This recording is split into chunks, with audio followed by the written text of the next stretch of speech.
Okay guys, hello and welcome back to the Novice Lumberjack. We got a lot of wind, so my audio might be really crappy on this. I'll try and keep it low.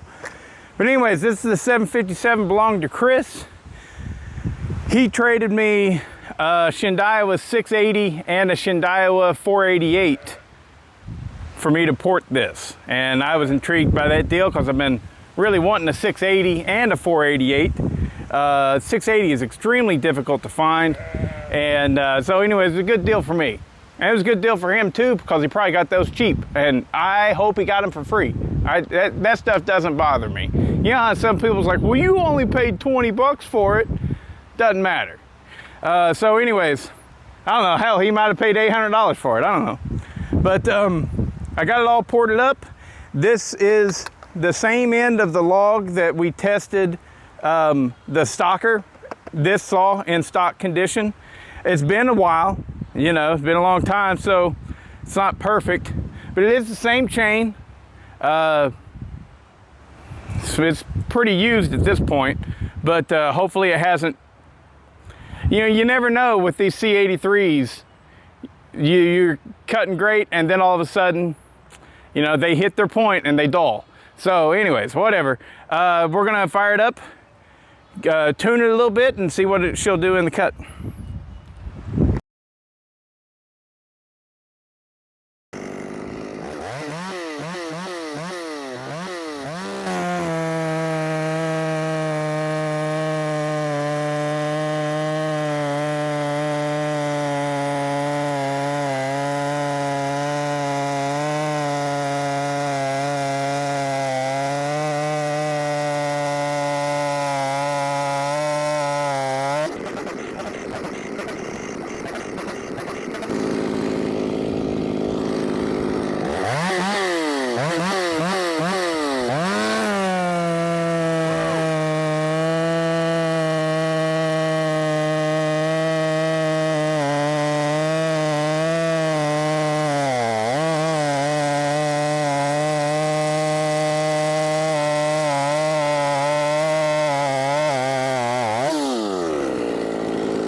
Okay, so it's tuning, it's not like my Shindaiwa.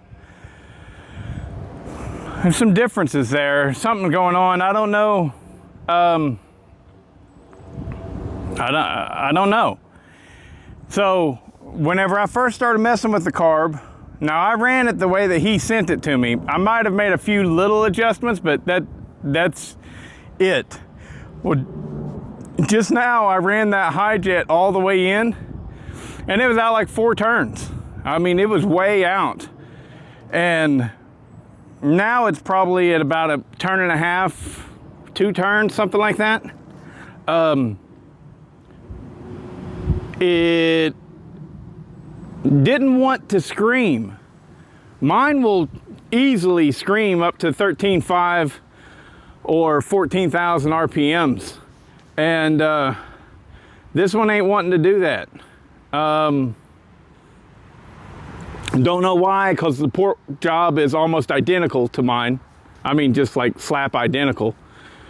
So maybe it's something like, you know, the carb needle. What do they call that? The pop-off pressure. I don't know enough about carbs to really know, but it doesn't quite want to reach up there. Oh, that could be it. He's running a pre-filter on this air filter. So he may not be getting as much airflow. Plus mine has holes drilled right here in the side. So yeah, I bet you that's what it is. He's not getting as much airflow as Hellboy. But either way though, I don't want to wring it out, you know.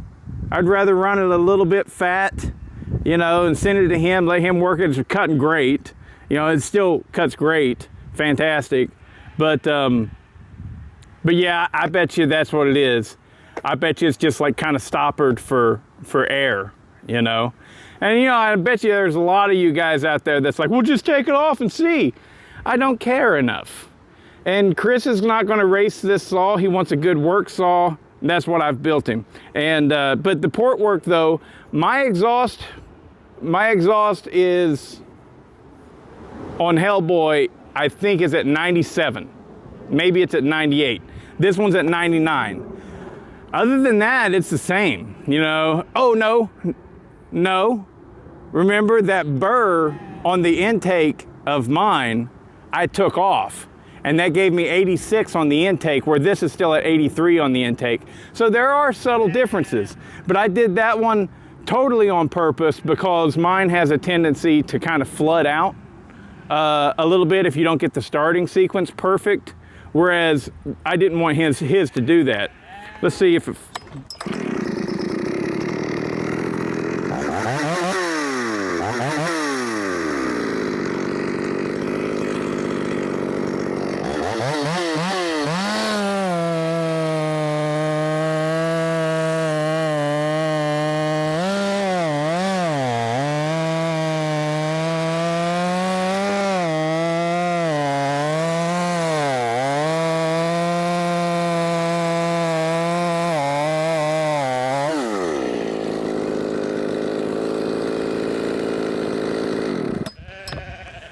I love these saws. They feel great to me. Shut up, sheep. But so yeah, so now we got another Shindaiwa 757 under our belts. This is going back to Chris. Chris, you can run it and enjoy it. I would say run it a little bit fatter than what I'm currently running it right now, because I'm trying to get as good a times as I can get for the video. But yeah. Damn sheep. We got 24 of them now. But anyways, that's enough of this. I hope you're happy with your saw, Chris. Hey, that kind of rhymed.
Okay, so there you have it. We were 33% faster than the Stalker and 4% slower than Hellboy.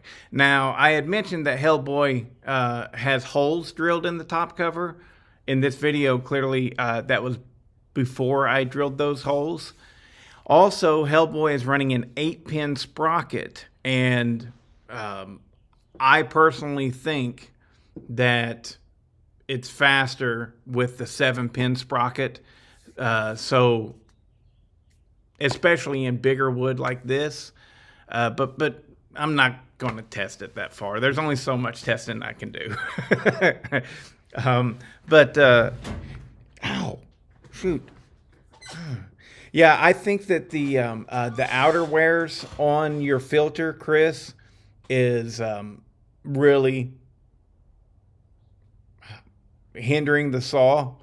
I also don't think it's needed because the filter that it's got is huge. I have an outerwears for Hellboy, but I don't use it. I'm calling it outerwears. It's not an outerwears. Outerwears is a name brand and it's a nylon thing, but it's an outer foam filter that wraps over top of the regular cartridge filter, and it's just not needed in my humble opinion. So if I was you, Chris, I would toss that. I have tossed mine. So yours would get some higher RPM if you were to take that off, I believe. But of course I'm uncertain. I don't know. But it runs great. You know, there you go. If it's within 4% of Hellboy, even with an 8-pin sprocket on Hellboy, you're doing really good. And so what are the differences between my 757 that I call Hellboy? Thanks, Doc. Doc gave me the nickname. And this one that I built for Chris's. Well, basically, the way that I ported them is identical. Very minimal. If you want to see how I port these 757s, just go back and look. Type in Shindaiwa 757 Novice Lumberjack. There you go. Learn to search, guys. Learn how to do it. Anyways, you'll find several videos. And I did one port job, the very first one that I did. I really gutted the bottom end transfers, the bottom transfers, and I case ported it to match those. So I really increased the case volume, and it ran great. I was really happy with it. But then I did another one without doing that, and I was like, oh God, it was so much better. And so I've since, especially with these saws, but with most saws, I tend to err on the side of less is more, and very minimal port work on these. I raised the lower transfers to come up to the top of the piston windows, but as far as enlarging them in any way, I do not do that. I will roll over the bottom lip of the lower transfers just to make it a little bit smoother, but I mean, it's a small amount that I take out. So very minimal on the port work. The differences between the port work, I think that Hellboy is running a 97 on the exhaust roof, maybe a 98, and Chris's is running a 99. Also, both of them have like 21,000 squish or 20,000 squish right there at it. So you machine the base to get that. What else? The upper transfers, both of them are set at 122 degrees. And the intake, there is a difference in the intake. There's a little lip that's on these Shindaiwas on the bottom of the intake runner, right? There's a little lip right before it goes into the cylinder. So the airflow, literally, if you don't cut that lip off, it goes boop, like that, and it goes over this little lip. Well, on Hellboy, I removed that lip. And that gave me like 86 degrees intake timing. On Chris's here, I left that lip in place, so it's at 83 degrees on the intake timing. 3 degrees is a lot. And so you're like, well, why did you do that, Bodie? It's extremely easy to just go "Meow," and cut that off. You don't have to do it. If there's no measuring, nothing, you just cut that off and smooth it out a little bit. You got to chamfer it a little bit, but not much.